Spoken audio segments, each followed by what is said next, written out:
iliq suv, idishadigan gel va limonli kislota. Limonli kislotamizdan iliq suvimizga oz miqdorda solib olamiz. Xuddi shu massada idishadigan gelimizdan ham solamiz.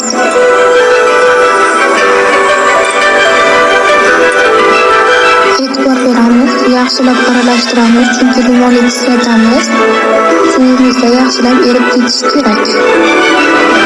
Undan so'ng esa o'zimizning zargarli buyumlarimizni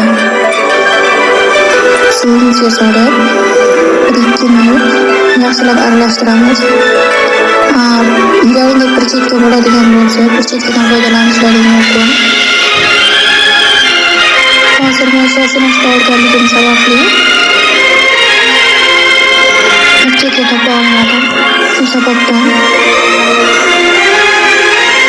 xuddi shu holatda 1-2 minut ushlab turilgandan so'ng yana boshqa zargarli buyumlaringizni ham xuddi shu holatda yuvib olishingiz mumkin.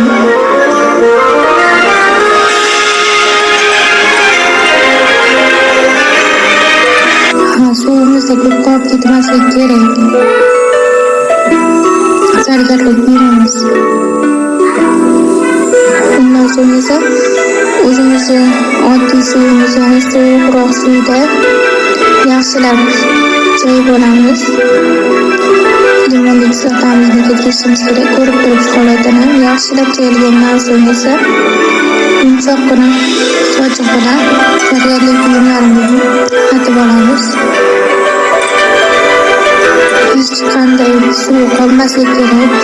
Chunki suv qoladigan bo'lsa, zargarli buyumlaringizni rangi o'zgarishiga olib keladi. Ichidagi suvlarini yaxshilab artib tashlash kerak. Shunda sizning zargarli buyumingiz sizga uzoq muddatga xizmat qiladi.